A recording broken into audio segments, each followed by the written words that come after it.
ഒരുപക്ഷെ ആ അനാരോഗ്യാവസ്ഥകളുടെ പേരിൽ ജീവിതകാലം മുഴുവനും കഴിവുകെട്ടവനും പുറം ലോകമറിയാത്തവനുമായി ഇരുട്ടറയിൽ തള്ളി നീക്കപ്പെടുമായിരുന്ന ആ ജീവിതത്തെ ദൈവമേറ്റെടുത്തപ്പോൾ അത്ഭുതങ്ങൾ സംഭവിച്ചു. സെമിനാരി വിദ്യാഭ്യാസ കാലം മുതൽ തന്നെ ഒരു പ്രാർത്ഥനയുടെ വ്യക്തിത്വമായി അദ്ദേഹം ഉയർന്നു നിന്നിരുന്നു.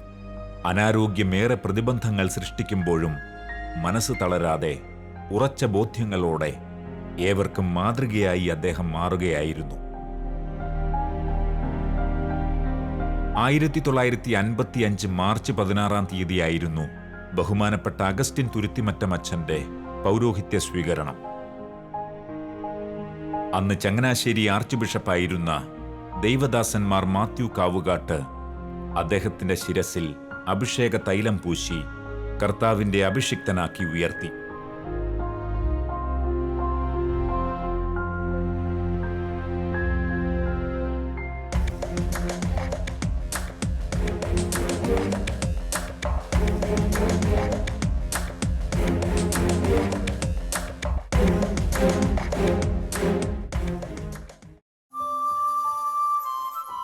ആയിരത്തി 1950-കളിൽ സീറോ മലബാർ സഭാ ചരിത്രത്തിൽ വളരെ നിർണായകമായ ചില സംഭവ വികാസങ്ങൾ അരങ്ങേറുകയായിരുന്നു. ഏറെ നാളത്തെ സഭാ നേതൃത്വത്തിന്റെ ആവശ്യത്തെ മാനിച്ച് ഭാരതപ്പുഴയ്ക്കപ്പുറം ആദ്യമായി സുറിയാനി കത്തോലിക്കർക്ക് തലശ്ശേരി ആസ്ഥാനമായി ഒരു രൂപത അനുവദിക്കപ്പെട്ടു. മൈനർ സെമിനാരി കാലത്ത് ബഹുമാനപ്പെട്ട അഗസ്റ്റിൻ തുരുത്തിമറ്റമച്ചന്റെ ആത്മീയ പിതാവായിരുന്ന സെബാസ്റ്റ്യൻ വള്ളോപ്പള്ളി അച്ഛനായിരുന്നു തലശ്ശേരി രൂപതയുടെ ആദ്യ മെത്രാൻ. പഠനകാലം മുതൽ താൻ സവിശേഷ ശ്രദ്ധ പുലർത്തിയിരുന്ന, പിൽക്കാലത്തെന്നും ഊഷ്മളമായ ബന്ധം കാത്തുസൂക്ഷിച്ചിരുന്ന അഗസ്റ്റിൻ അച്ഛനെ തലശ്ശേരി രൂപതയിലേക്ക് വള്ളോപ്പള്ളി പിതാവ് ക്ഷണിക്കുകയും അദ്ദേഹം ആ ക്ഷണം ദൈവഹിതമായി കണ്ട് സ്വീകരിക്കുകയും ചെയ്തു. ശാരീരികമായി ആരോഗ്യം കുറഞ്ഞവനെങ്കിലും മാനസികമായും ആത്മീയമായും ഏറ്റവും കരുത്തനാണ് അദ്ദേഹമെന്ന് വള്ളോപ്പള്ളി പിതാവ് മുൻപേ തന്നെ തിരിച്ചറിഞ്ഞിരുന്നു. ദീർഘവീക്ഷണത്തോടെ ഒരു വലിയ ജനതയെ പടുത്തുയർത്തുവാൻ ഏറ്റവും അധികം യത്നിച്ച അഭിമന്യ വള്ളോപ്പള്ളി പിതാവിന്റെ പല തീരുമാനങ്ങളെയും പോലെ തന്നെ ഈ തീരുമാനവും വളരെ ഉചിതമായിരുന്നുവെന്ന് കാലം തെളിയിച്ചു. ഇടവകയിലെ സേവനത്തിൽ ഒത്തിരി താല്പര്യനായിരുന്നു നമ്മുടെ കൊച്ചച്ഛൻ. നല്ല ഒന്നാന്തരം സേവനം, അജപാല സേവനം കൊടുത്തു. വികാരിയൊക്കെയായി അദ്ദേഹത്തിന് ചില പ്രത്യേകതകൾ. അദ്ദേഹം വളരെ സത്യസന്ധനും നീതിമാനുമായിരുന്നു. അനീതിയൊന്നും അദ്ദേഹത്തിന് ഇഷ്ടപ്പെടുകയില്ല. വക്രത ഒട്ടും സഹിക്കാനും പറ്റില്ല. അതുകൊണ്ട് ഏകദേശം യോഹന്നാൻ ബാംദാനെ പോലെ ഒരു സ്റ്റൈലാണ് അദ്ദേഹത്തിനുണ്ടായിരുന്നത്. വഴികൾ നേരെയാക്കുവാൻ, വക്രതയുള്ളതാക്കുവാനല്ല, യോഹന്നാൻ ആഹ്വാനം ചെയ്ത് നേരെയാക്കുവാൻ എന്നുള്ളത് അതായിരുന്നു അദ്ദേഹത്തിൻ്റെ പ്രമാണം. വക്രത ഒരിക്കലും സഹിച്ചിരുന്നില്ല. അതുകൊണ്ട് കുറേയെല്ലാം ഓപ്പോസിഷൻ അദ്ദേഹത്തിന് നിൽക്കേണ്ടി വന്നിട്ടുണ്ട്. എങ്കിൽ പോലും ഇടവക ഭരണത്തിൽ അദ്ദേഹം വളരെ സാമർഥ്യം കാണിച്ചിട്ടുണ്ട്. മലബാർ മേഖലയിലേക്ക് തിരുവിതാംകൂറിൽ നിന്നുള്ള കുടിയേറ്റത്തിന്റെ ചരിത്രം അതിനും പതിറ്റാണ്ടുകൾക്ക് മുൻപ് തന്നെ ആരംഭിക്കുന്നതാണ്. എന്നാൽ 20-ാം നൂറ്റാണ്ടിന്റെ രണ്ടാം പകുതി ഏറെ പ്രയത്നങ്ങളുടെ കഥകൾ പറയുന്നു. പള്ളികൾ, സ്കൂളുകൾ, മറ്റടിസ്ഥാന സൗകര്യങ്ങൾ എന്നിങ്ങനെ ഏറെ നിർമ്മിതികളും ഒപ്പം ആത്മീയ ഇടപെടലുകളും ആവശ്യമുണ്ടായിരുന്ന കാലമായിരുന്നു അത്. കുടിയേറ്റ പിതാവായിരുന്ന അഭിമന്യ വള്ളോപ്പള്ളി പിതാവിന്റെ നേതൃത്വത്തിൽ ഏറെ വൈദികർ എല്ലാവിധ പ്രവർത്തനങ്ങൾക്കും മുൻനിരയിലുണ്ടായിരുന്നു. 1961 മുതൽ ബഹുമാനപ്പെട്ട അഗസ്റ്റിൻ തുരുത്തിമറ്റമച്ചനും വളരെ സജീവമായി രംഗത്തിറങ്ങി. ആദ്യം അദ്ദേഹം സേവനം ചെയ്തത് കരിക്കോട്ടക്കരി, ചെമ്പേരി, കുളക്കാട് തുടങ്ങിയ കണ്ണൂർ ജില്ലയിലെ വിവിധ ഇടവകകളിലായിരുന്നു. ഈ ഇടവകകളിലെല്ലാം അദ്ദേഹം കൂടുതൽ ഊന്നൽ നൽകിയത് ഭൗതിക സൗകര്യങ്ങളുടെ വികസനത്തിനും സ്ഥലം വാങ്ങുന്നതിനും മറ്റുമായിരുന്നു. എന്നാൽ 1960-കളുടെ അവസാനം അദ്ദേഹം വേറിട്ട് ചിന്തിച്ചു തുടങ്ങി. അഗസ്റ്റിനച്ചൻ തന്നെ പറയുന്നത് പോലെ ചങ്ങനാശ്ശേരിയിൽ നിന്ന് തലശ്ശേരിയിൽ 1961 ചെന്നിട്ട് ഒരു 15 വർഷത്തോളം അച്ഛൻ പള്ളിപ്പണി, മഠം പണി, റോഡ് പണി, കൃഷിപ്പണി, റബ്ബർ തോട്ടം ഉണ്ടാക്കൽ, ഇങ്ങനെയുള്ള കാര്യങ്ങളിൽ ബന്ധപ്പെട്ട് കഴിയുകയായിരുന്നു. എപ്പോഴും തിരക്കാണ്, എല്ലാവരും അച്ഛൻ്റെ കൺസൾട്ടേഷന് വേണ്ടി വന്നുകൊണ്ടിരിക്കുകയാണ്. പക്ഷേ ഇതെല്ലാം കഴിഞ്ഞപ്പോൾ അച്ഛൻ എഴുതി വച്ചിരിക്കുകയാണ്, ഈ 15 കൊല്ലം ഞാൻ മരാമത്ത് പണിയായിരുന്നു. പക്ഷേ ഞാൻ തമ്പുരാൻ്റെ മുമ്പിൽ ഇരുന്ന് പ്രാർത്ഥിച്ചപ്പോൾ എനിക്ക് തോന്നി, ഇതല്ലല്ലോ ഒരു വൈദികൻ ചെയ്യേണ്ടത്. വൈദികൻ മനുഷ്യരുടെ ആധ്യാത്മിക കാര്യങ്ങൾ നോക്കേണ്ടവനാണ്, ദൈവവചനം കൊടുക്കേണ്ടവനാണ്, അവരെ നല്ല വഴി കാണിച്ചു കൊടുക്കേണ്ടവനാണ്, അവരെ വിശദീകരിക്കേണ്ടവനാണ്. അതുകൊണ്ട് എൻ്റെ ശ്രദ്ധ കൂടുതലായിട്ട് ആ കാര്യങ്ങൾക്ക് ഇനി പതിയണം. അതുകൊണ്ട് മരാമത്ത് പണികളിൽ നിന്ന് മാറാൻ തീരുമാനിച്ചു. അതുകൊണ്ട് ഓരോ ഇടവകൾ ചെല്ലുമ്പോൾ അച്ഛൻ കൈക്കാരന്മാരെയൊക്കെ വിളിച്ച് പറയും, പള്ളി പണി, റബ്ബർ തോട്ടം, ഇതൊക്കെ നിങ്ങളുടെ പരിപാടിയാണ്, ഞാനിനി അതിനൊന്നുമില്ല. അപ്പോൾ എൻ്റെ ജോലി ജനങ്ങളെ ദൈവവചനം പഠിപ്പിക്കുകയും ദൈവത്തിൻ്റെ വഴിയിലൂടെ അവരെ നടത്തുകയും അവരെ വിശുദ്ധീകരിക്കാനുള്ള ആ കുദാശകൾ പരിഗണന ചെയ്യുകയും ചെയ്യുക. കുമ്പസാരം, കൗൺസിലിംഗ് മുതലായ കാര്യങ്ങളായിരിക്കും എൻ്റെ ജോലി എന്ന് പറഞ്ഞ് പരസ്യമായിട്ട് പറയുകയും ചെയ്തു. പിന്നീട് അതൊക്കെയാണ് അച്ഛൻ ചെയ്തിരുന്നത്. അപ്പോൾ അത് അദ്ദേഹത്തിൻ്റെ ജീവിതത്തിലുണ്ടായ ഒരു കൺവേർഷൻ, ഒരു മാനസാന്തരമായിട്ട് അച്ഛൻ തന്നെ പറയുന്നുണ്ട്. അതുവരെ നല്ല വിശ്വാസത്തിൽ പഴയ എല്ലാവരും ചെയ്തിരുന്ന പോലെ അച്ഛൻ ചെയ്തിരുന്നു. പക്ഷേ അതിൽ നിന്ന് മാറണമെന്ന് തീരുമാനമുണ്ടായി. എനിക്ക് തോന്നുന്നു ഇപ്പോഴും ഇത് തന്നെയാണ് നമ്മുടെ സഭയിൽ സംഭവിച്ചുകൊണ്ടിരിക്കുന്നത്. അതിൽ നിന്ന് മാറി ഒരു ആധ്യാത്മിക പരിവേഷം കൊടുക്കാൻ സാധിച്ചെങ്കിൽ മാത്രമേ നമ്മുടെ ആ മിഷൻ, നമ്മുടെ ആ ദൗത്യം വിജയിക്കുകയുള്ളൂ എന്നാണ് എനിക്ക് തോന്നുന്നത്. അപ്പോൾ അവിടെയാണ് അഗസ്റ്റിനച്ഛൻ്റെ ആ നല്ല മാതൃക ഞാൻ കാണുന്നത്.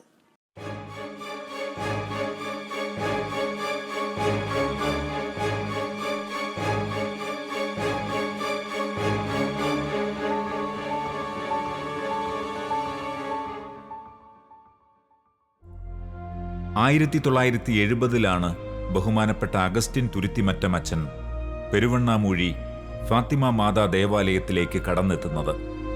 തലശ്ശേരി രൂപതയിലെ ചില പ്രധാന ഇടവകകളിൽ സാമ്പത്തിക ഭൗതിക വികസന സംബന്ധമായി ഉണ്ടായിരുന്ന വലിയ ഉത്തരവാദിത്തങ്ങളിൽ നിന്നും അല്പം മാറി നിന്ന് സ്വച്ഛമായ ഒരു ഇടവക അന്തരീക്ഷത്തിൽ കുറച്ചു കാലം കഴിയണമെന്ന ഒരാഗ്രഹം അതിനു പിന്നിലുണ്ടായിരുന്നു.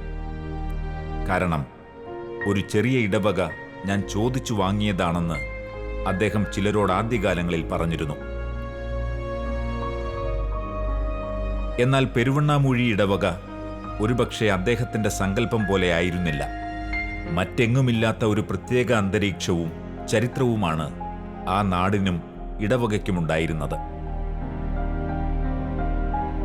പിൽക്കാലത്ത് ശക്തമായ ആത്മീയ ബോധ്യങ്ങളോടെ കരിസ്മാറ്റിക് നവീകരണ രംഗത്തെ പലർക്കും ഗുരുസ്ഥാനീയനായി മാറുവാനുണ്ടായ കാരണങ്ങളിൽ പ്രധാനപ്പെട്ട പലതും പെരുവണ്ണാമൂഴിക്ക് അവകാശപ്പെട്ടതാണ്. 1970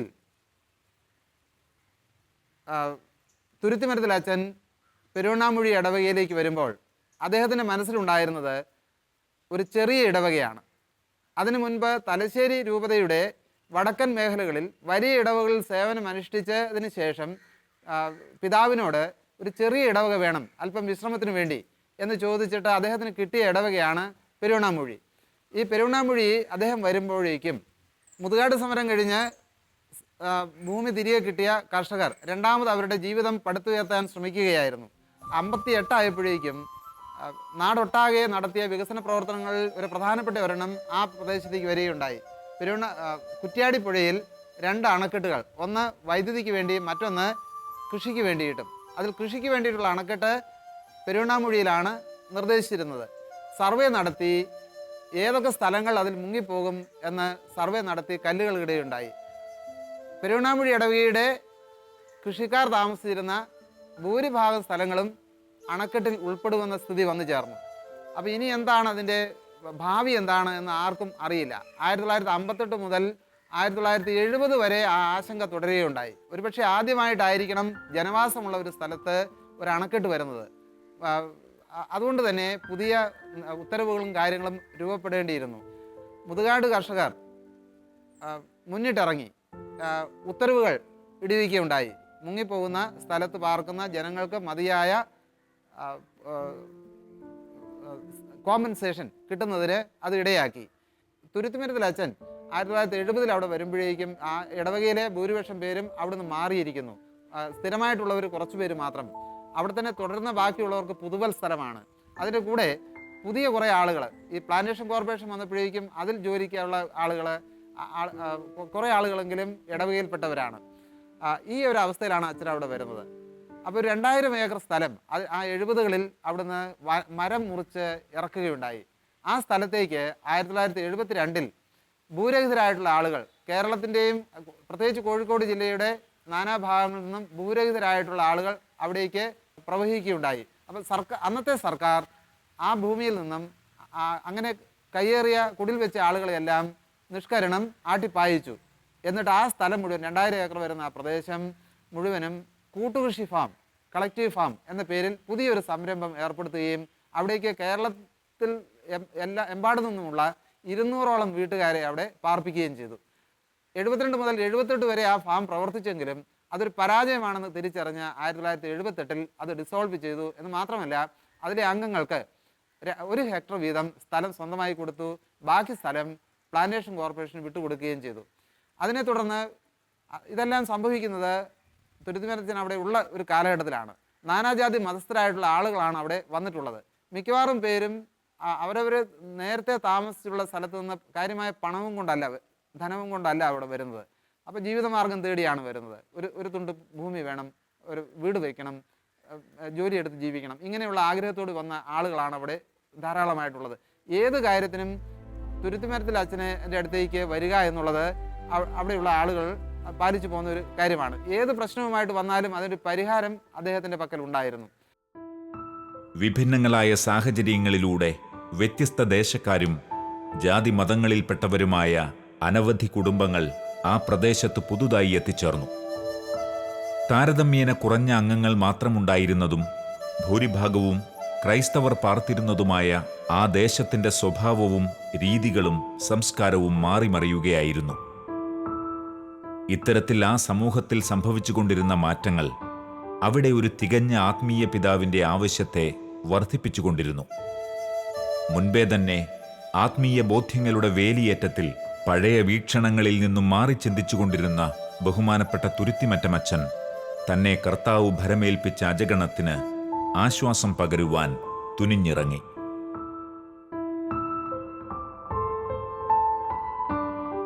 ഏത് കാര്യത്തിനും തുരുത്തുമരത്തിൽ അച്ഛൻ്റെ അടുത്തേക്ക് വരിക എന്നുള്ളത് അവിടെയുള്ള ആളുകൾ പാലിച്ചു പോകുന്ന ഒരു കാര്യമാണ്. ഏത് പ്രശ്നവുമായിട്ട് വന്നാലും അതിൻ്റെ പരിഹാരം അദ്ദേഹത്തിൻ്റെ പക്കൽ ഉണ്ടായിരുന്നു. 1975 കാലമായപ്പോഴേക്കും അച്ഛൻ നടന്നു പോകുന്നത് തന്നെ, അച്ഛനെ കാണുന്നത് തന്നെ ആളുകൾക്ക് ഒരു ആശ്വാസമായിട്ട് അനുഭവപ്പെട്ടിരുന്നു.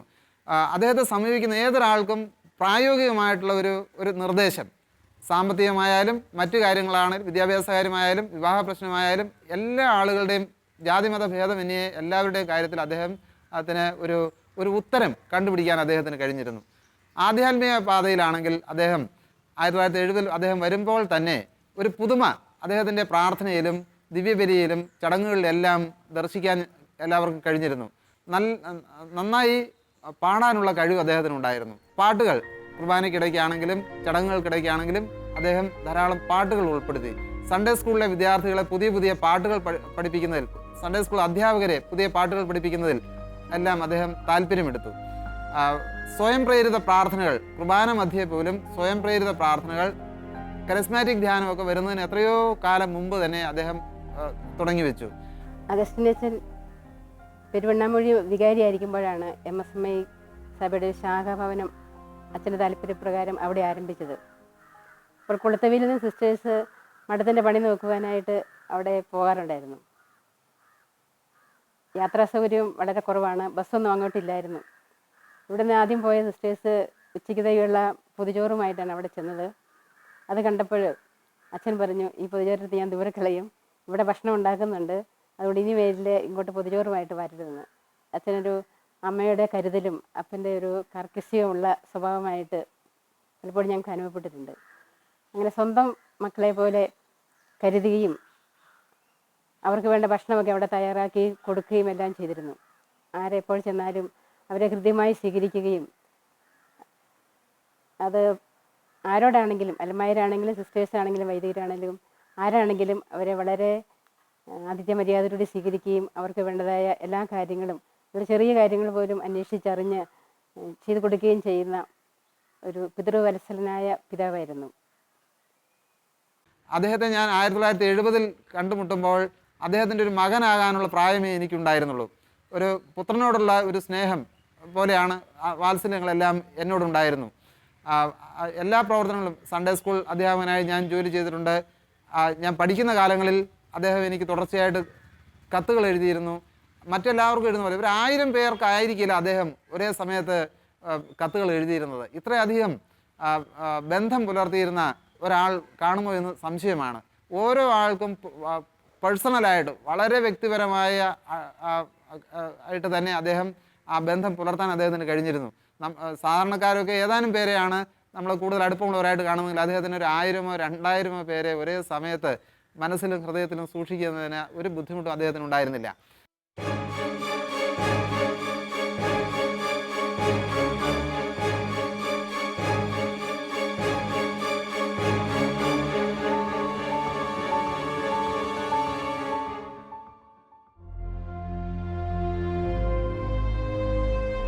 കരിസ്മാറ്റിക് നവീകരണ രംഗത്തേക്ക് അദ്ദേഹം കടന്നെത്തിയതും ആ കാലത്ത് തന്നെയായിരുന്നു. ആ കാലഘട്ടത്തിൽ ഒരു കരിസ്മാറ്റിക് ധ്യാനത്തിൽ പങ്കെടുക്കാനിടയായതിനെക്കുറിച്ച് അച്ഛൻ തന്നെ തൻ്റെ ഒരു കുറിപ്പിൽ പറയുന്നു.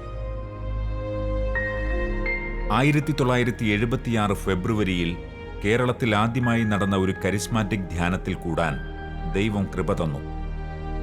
കോഴിക്കോട് ക്രൈസ്റ്റ് ഹാളിൽ ഫാദർ മാത്യു മൂഴിയിൽ SJ ഏർപ്പാട് ചെയ്തതാണ്. ബോംബെയിൽ നിന്നുള്ള ഫാദർ ജെയിംസ് ഡിസൂസയായിരുന്നു ധ്യാനഗുരു. അന്നെനിക്ക് ആന്തരിക സൗഖ്യവും ഹൃദയത്തിൽ വലിയ ഭാരം നീങ്ങിയതുകൊണ്ട് ദൈവരാജ്യം എന്തെന്നും അനുഭവപ്പെട്ടു. ഞങ്ങൾ 19 വൈദികരും 21 സിസ്റ്റേഴ്സും 3 അൽമേനികളുമാണ് അതിൽ കൂടിയത്. ആ കൊല്ലം തന്നെ ജൂലൈയിൽ ഒരു ധ്യാനം കൂടി നടന്നു. അതിൽ പങ്കെടുത്ത 90 പേരിൽ 45 പേരെയും ഞാൻ സംഘടിപ്പിച്ചതാണ്. എനിക്ക് കിട്ടിയ നല്ല അനുഭവം അവർക്കും ഉണ്ടാകണമെന്ന ആഗ്രഹം കൊണ്ട് മാത്രം. പിന്നീട് എല്ലാ വൈദികർക്കും ഈ അനുഭവം കിട്ടണമെന്ന് കരുതി നേരത്തെ ധ്യാനം കൂടിയ father Naickamparambil, father Palatty, father മനക്കിൽ, father Pallivathukkal എന്നിവർ സംഘടിപ്പിച്ച വൈദികർക്കു വേണ്ടിയുള്ള ധ്യാനങ്ങളിൽ എൻ്റെ അനുഭവം പങ്കുവയ്ക്കുവാനും ആന്തരിക സൗഖ്യത്തിനു വേണ്ടി പ്രാർത്ഥിക്കുവാനും ഞാനും പോയിരുന്നു. പിന്നീട് സേവനം ചെയ്ത ഇടവകകളിൽ മരാമത്തെല്ലാം കൈക്കാരന്മാരെ ഏൽപ്പിച്ച് ഞാൻ നിർദ്ദേശം കൊടുക്കുക മാത്രമാക്കി. കൂടുതൽ സമയം ദൈവരാജ്യ ശുശ്രൂഷയ്ക്ക്, പ്രത്യേകിച്ച് കൗൺസിലിങ്ങിന് സഹായിച്ചു. ആദ്യമായി ഒരു കരിസ്മാറ്റിക് ധ്യാനം കേരളത്തിൽ നടന്നപ്പോൾ അദ്ദേഹം അതിൽ പങ്കെടുത്തു. 1976 ജനുവരിയിൽ കോഴിക്കോട് ക്രൈസ്റ്റ് ഹാളിൽ വെച്ച് നടന്ന ആദ്യത്തെ ധ്യാനം, കേരളത്തിലെ കത്തോലിക്ക സഭയിൽ ആദ്യത്തെ ധ്യാനം. അതിനെ തുടർന്നുള്ള ധ്യാനങ്ങളിലെല്ലാം ഇടവകയിലെ മതാധ്യാപകരെല്ലാം ആദ്യം പങ്കെടുപ്പിച്ചു. പിന്നീട് ആധ്യാത്മിക രംഗത്ത് എന്തെങ്കിലും താല്പര്യം പുലർത്തുന്ന എല്ലാവരെയും പങ്കെടുപ്പിച്ചു. അതിനെ തുടർന്ന് 1976 തന്നെ അദ്ദേഹം ആദ്യമായി ഒരു ഇടവകയിലെ മുഴുവൻ അംഗങ്ങളെയും ധ്യാനത്തിൽ പങ്കെടുപ്പിക്കുന്നതിനുള്ള ഒരു ശ്രമം അദ്ദേഹം നടത്തി. ഒരു തവണ 100 പേർ വീതം പെരുവണ്ണാമൂഴി ഇടവകയിലെ മുഴുവൻ അംഗങ്ങളെയും ബാച്ചായി കരിസ്മാറ്റിക് ധ്യാനത്തിന് കീഴിൽ അദ്ദേഹം കൊണ്ടുവന്നു. അദ്ദേഹത്തെ സഹായിക്കുന്നതിന് ഒരു ധ്യാനഗുരുവായി, നേരത്തെ പേരെടുത്തിരുന്ന ഒരു ധ്യാനഗുരുവായിരുന്ന ഫാദർ ഫ്ലോറിൻ CMA ആണ് അദ്ദേഹം കൂട്ടിയത്. അപ്പോൾ ഇവരിരുവരും ചേർന്ന് വേറെ കുറേ ഇടവകളിലും ഇത്തരം ധ്യാനം സംഘടിപ്പിക്കുകയുണ്ടായി. ഒരുപക്ഷെ കത്തോലിക്ക സഭയിലെ ആദ്യത്തെ പരീക്ഷണം. അപ്പോൾ ആ ധ്യാനങ്ങൾ വഴി അവർ പലതും പഠിച്ചു, ക്രമപ്പെടുത്തി. എങ്ങനെയായിരിക്കണം ഒരു കുറേ കൂടി ആ ധ്യാനത്തിൻ്റെ പുതിയൊരു ധ്യാനക്രമമാണ്. അപ്പോൾ അതിലെ പോരായ്മകളൊക്കെ അവർ വിലയിരുത്തി പുതിയൊരു ധ്യാനക്രമത്തിന് അടിത്തറയിട്ടത് ഇവർ രണ്ടുപേരുമായിരിക്കും. തുടർന്നുള്ള കാലയളവിൽ ആഗോള ക്രൈസ്തവർക്ക് പോലും മാതൃകയാകത്തക്ക വിധത്തിൽ ഒരു വലിയ സമൂഹത്തെ വിശ്വാസത്തിലും വരങ്ങളിലും ആഴപ്പെടുത്തുന്നതിനായുള്ള ദൈവിക ദൗത്യത്തിനനുസൃതമായി വളരെ മുൻപ് തന്നെ ദൈവം അദ്ദേഹത്തെ ഒരുക്കുകയായിരുന്നു. 1976 നടന്ന കരിസ്മാറ്റിക് ധ്യാനങ്ങളിൽ പങ്കെടുത്ത അനേകം വൈദികർക്കും സന്യസ്തർക്കുമിടയിൽ ബഹുമാനപ്പെട്ട അഗസ്റ്റിൻ തുരുത്തിമറ്റം അച്ഛന്റെ ബോധ്യങ്ങൾ കൂടുതൽ ഉയർന്നു നിന്നു. പിന്നീട് വ്യക്തിപരമായി തന്നെ അനേകരെ കരിസ്മാറ്റിക് ധ്യാനങ്ങളിൽ പങ്കെടുപ്പിക്കുവാൻ അദ്ദേഹം പ്രത്യേകം പരിശ്രമിച്ചിരുന്നു. അന്ന് അദ്ദേഹത്തോടൊപ്പം ഉണ്ടായിരുന്ന മത അധ്യാപകരും സന്യാസിനികളുമെല്ലാം ഇത്തരത്തിൽ അദ്ദേഹത്തിന്റെ നിർദ്ദേശപ്രകാരം ധ്യാനത്തിൽ സംബന്ധിച്ചിരുന്നവരാണ്. ബഹുമാനപ്പെട്ട തുരുത്തിമറ്റം അച്ഛനെ പിന്തുടർന്ന് കരിസ്മാറ്റിക് നവീകരണ രംഗത്ത് ശക്തമായി ഇടപെട്ട ബഹുമാനപ്പെട്ട മോൺസിഞ്ഞോർ CJ വർക്കിയച്ഛന്റെ സേവനങ്ങളും എടുത്തു പറയേണ്ടതാണ്. പിന്നീട് അതിനെ തുടർന്ന് കുളത്തുവയൽ കേന്ദ്രമാക്കി ഒരു ധ്യാന കേന്ദ്രം നിലവിൽ വരുന്നതിന് ആവശ്യമായ ഭൗതിക സാഹചര്യങ്ങൾ പ്രദാനം ചെയ്തത് റവറൻഡ് ഫാദർ CJ വർക്കിയാണ്. മാത്രമല്ല അദ്ദേഹം തന്നെയും ഒരു മികച്ച ധ്യാനഗുരുവായി മാറുകയാണ് ഉണ്ടായത്. അപ്പോൾ ഇരുവരും ചേർന്നാണ് മലബാർ മേഖലയിൽ ഞാൻ അറിയുന്നിടത്തോളം ഈ കരിസ്മാറ്റിക് പ്രസ്ഥാനത്തെ ചുവടിട്ട് വളർത്തിക്കൊണ്ടുവന്നത് ഇവരിരുവരുമാണ്. അപ്പോൾ ഇവരുടെ രണ്ടുപേരുടെയും പങ്ക് രണ്ട് രീതിയിലാണ്. വീണ്ടും അവർ രണ്ടുപേരും ഒരുമിച്ചു, രണ്ടുപേരും ഉയർന്ന തട്ടിലുള്ള ധ്യാന ഗുരുക്കന്മാരായി മാറുകയാണ് ഉണ്ടായത്. തുടർന്ന് അവിടെ നടന്ന ധ്യാനങ്ങളിലെല്ലാം തുരുത്തിമറ്റത്തിൻ്റെ സാന്നിധ്യം ഉണ്ടായിരുന്നു, CJ വർക്കിയച്ഛൻ്റെ സാന്നിധ്യം ഉണ്ടായിരുന്നു, ബഹുമാനപ്പെട്ട സിസ്റ്റേഴ്സ് MSMI സിസ്റ്റേഴ്സിൻ്റെ സാന്നിധ്യം ഉണ്ടായിരുന്നു. പിൽക്കാലത്ത് അച്ഛൻ കൂരാച്ചുണ്ട് ഇടവകയിലേക്ക് വികാരിയായി വന്ന കാലഘട്ടത്തിൽ അദ്ദേഹത്തിന് വലിയൊരു ടീം തന്നെ ഉണ്ടായിരുന്നു, ആത്മായരുടെ ഒരു ടീം. ഞാൻ ഓർമ്മിക്കുന്നത് ജോസ് കാപ്പിൽ മുതലായിട്ടുള്ള പ്രഗത്ഭരായിട്ടുള്ള അംഗങ്ങൾ അദ്ദേഹത്തിൻ്റെ കീഴിൽ വളർന്നു വന്നവരാണ്.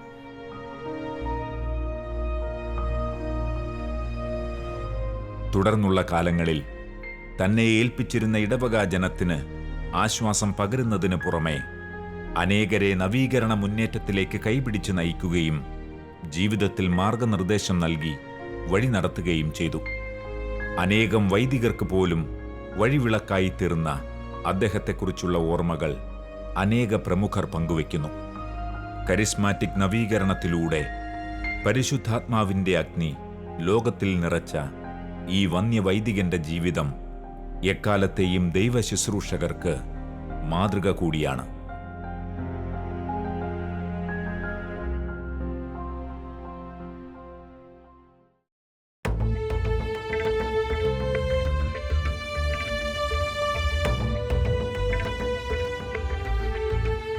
അദ്ദേഹം എൻ്റെ ഒരു ആധ്യാത്മിക ഒരു ഗുരുവും കൂടിയായിരുന്നു. എനിക്ക് അധികം പേരങ്ങനെ ഗുരുക്കന്മാരായിട്ടില്ല, ഒരു 2-3 പേരൊക്കെ എൻ്റെ ഗുരുക്കന്മാരെന്ന് പറയാറുള്ളൂ. പിന്നെ എൻ്റെ കുമ്പസാരക്കാരനായിരുന്നു. അദ്ദേഹം സ്വന്തമായ ശുശ്രൂഷാ കേന്ദ്രങ്ങളോ ഒന്നും സ്ഥാപിച്ചിട്ടില്ല എങ്കിലും കേരളത്തിലെ എല്ലാ നവീകരണ ശുശ്രൂഷകരുടെയും മാർഗദർശിയും പിതാവുമായിരുന്നു തുരുത്തിമറ്റത്തച്ഛൻ. വളരെയധികം ആളുകളാൽ വിലമതിക്കപ്പെട്ട, അംഗീകരിക്കപ്പെട്ട ഒരു വൈദികനായിരുന്നു. തീർച്ചയായിട്ടും അദ്ദേഹം ഒരു പ്രാർത്ഥനയുടെ മനുഷ്യനായിരുന്നു എന്ന് പറയാൻ സാധിക്കും.